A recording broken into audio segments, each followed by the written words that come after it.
네, 계속해서 오늘 장의 이슈 점검해보는 이슈앤 전략 이어갑니다. 오늘 이 시간 시작하기에 앞서서 조금 전에 들어와 있는 속보 하나 살펴드리겠습니다. 오늘 113개 유가증권시장 상장법인들의 주주총회가 치러지는 날입니다. 특히 관심을 끌었던 건 하나금융주주와 외환은행의 임시 주주총회인데요. 여기서 하나금융이 외환은행의 잔여 지분 40%를 주식 교환을 통해서 취득하는 안건에 대한 승인이 이뤄질 예정이었습니다. 일단 오전 중에 하나금융에서는 이를 이미 승인을 했고요.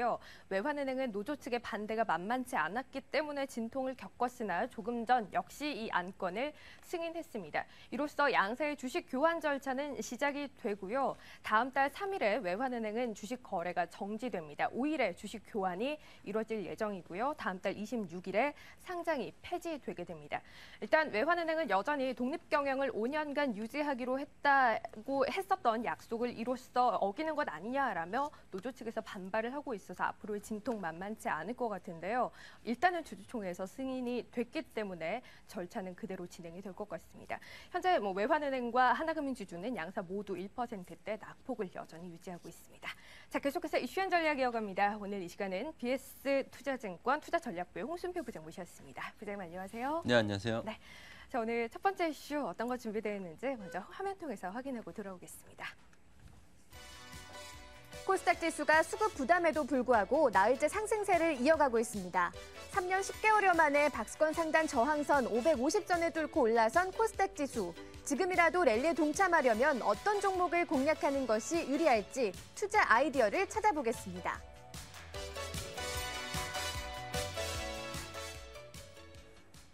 오늘도 그렇습니다. 코스피는 장중에 어제 지지받았던 61선을 다시 테스트하고 있고요. 코스닥 지수는 오름폭이 아주 크진 않습니다만 여전히 고점 부근에서 조금씩 상승세를 유지하고 있습니다. 이 얘기를 한 지가 꽤 된 것 같아요. 코스닥 지수 더 가겠습니까? 라는 질문에 대해서 현재 어떤 얘기 해주고 계십니까? 예, 일단 코스피 같은 경우는 글로벌 증시 상승 흐름에 연동되지 못하면서 디커플링 흐름이 나타나고 있고요. 국내적으로 봤을 때 또 코스닥 시장과의 디커플링 현상이 나타나면서 상대적으로 일단 매기 투자자들의 관심은 코스닥 시장에 집중이 된다라고 볼 수 있을 것 같습니다. 하지만 일단 코스피와 코스닥 경험적으로 봤을 때 어떤 디커플링 현상이 장기간 지속된 적은 거의 없었기 때문에 일단 현재와 같은 상황은 다소 좀 일시적인 상황인 것으로 판단을 할 수 있습니다. 향후에도 일단 코스닥 시장의 상승 흐름은 좀 더 이어질 것으로 예상을 하고요. 또 코스피도 현재 부진을 딛고 상승 흐름으로 다시 돌아올 것이라는 그런 전망을 여전히 유지를 하고 있습니다.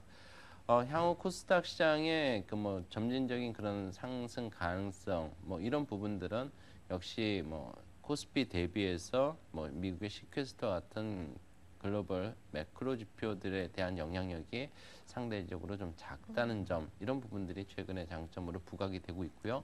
또 박근혜 정부의 중소기업과 대기업의 상생, 경제 민주주의 이런 부분들을 좀 고려한다면 중소기업을 육성하려는 정책이 앞으로도 이어질 것이라는 그런 기대감도 코스닥 시장에 어느 정도 작용을 하고 있다고 볼 수 있습니다. 더불어서 삼성전자의 갤럭시 S4가 오늘 뉴욕에서 공개가 됐는데요. 이와 관련해서 갤럭시 S4를 비롯해서 IT 부품주와 관련된 실적과 관련된 향후 전망이 개선되고 있다는 점도 코스닥 시장의 최근 상대적인 강세의 배경으로 작용을 하고 있습니다. 코스닥 시장 이 같은 모멘텀들 일단 지속성을 가지면서 추가 상승 가능성 있어 보인다. 하지만 코스피 시장과의 디커플링 현상, 온도차가 지속되는 건 아닐 것이다. 코스피 역시 점진적인 상승 흐름을 보일 것이다라는 전망인 거고요.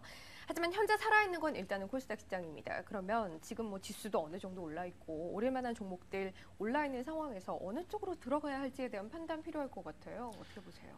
예, 앞서 말씀드린 것처럼 코스피가 글로벌 증시 대비해서 디커플링 현상이 나타나고 있고 또 코스닥 시장 대비해서도 디커플링 현상이 나타나고 있습니다.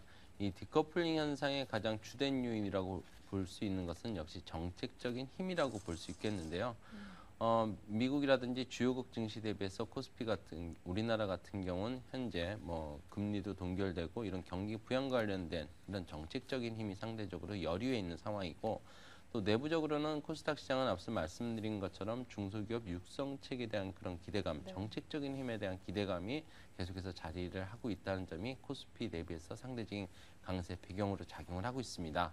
뭐 이런 부분들을 고려한다면은 정책과 관련해서 뭐 컨텐츠라든지 ICT 그러니까 정보통신기술 융복합 관련주 또 모바일 디바이스와 같은 그런 관련주들에 대해서 관심을 가질 필요가 있어 보이고요. 다만 정책과 관련된 그런 수혜주들 같은 경우는 일단 가장 중요한 부분은 이런 정책적인 이슈들이 실적과 연결될 수 있는지를 보다 면밀히 꼼꼼히 챙겨볼 필요가 있어 보입니다.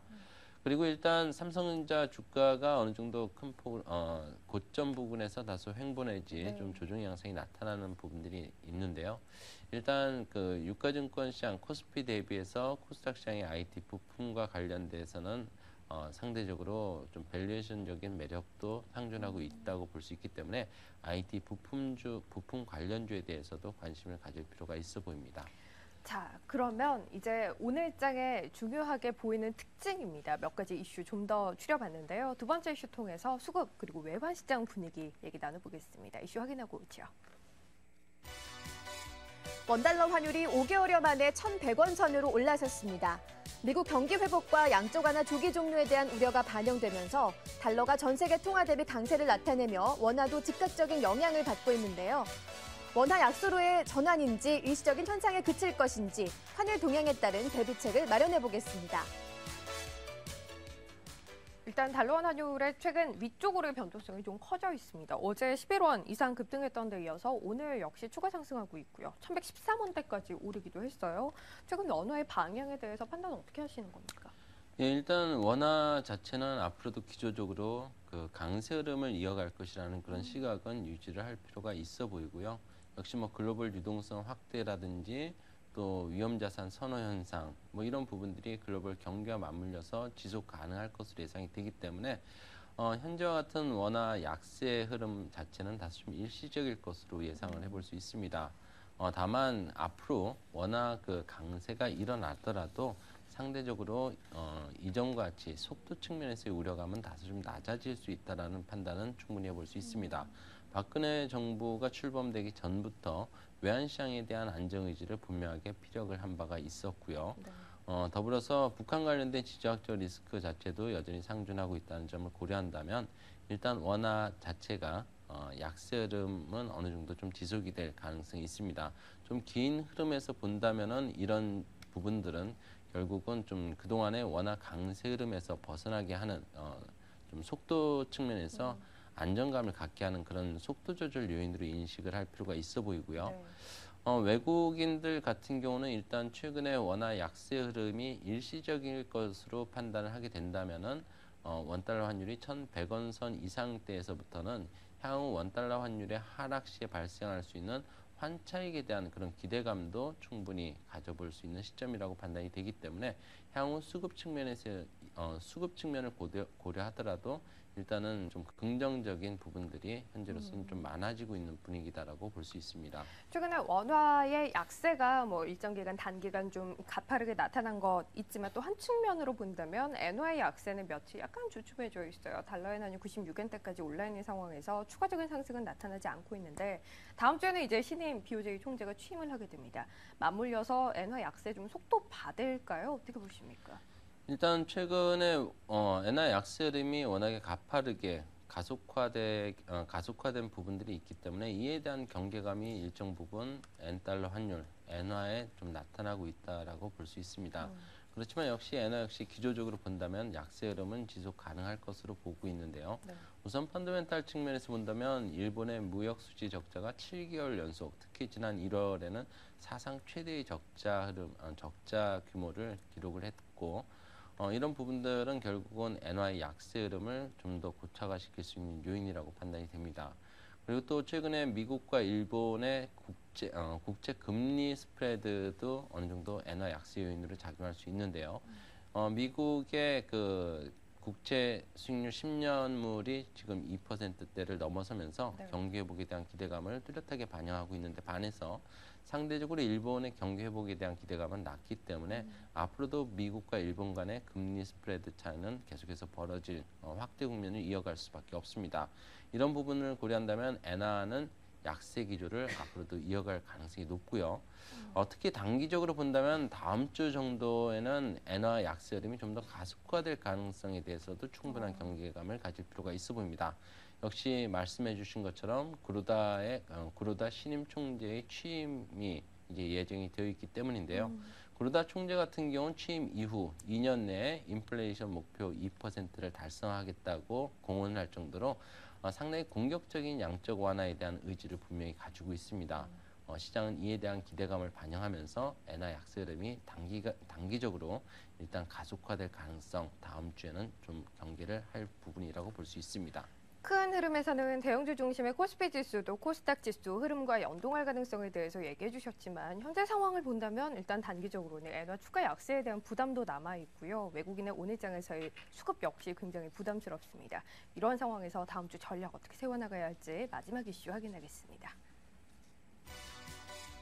코스닥 지수가 랠리를 펼치는 사이 코스피 지수는 수급 부담에 막혀 뒷걸음질 치고 있습니다. 엇갈린 국내 증시 대응 전략 모색해 보겠습니다.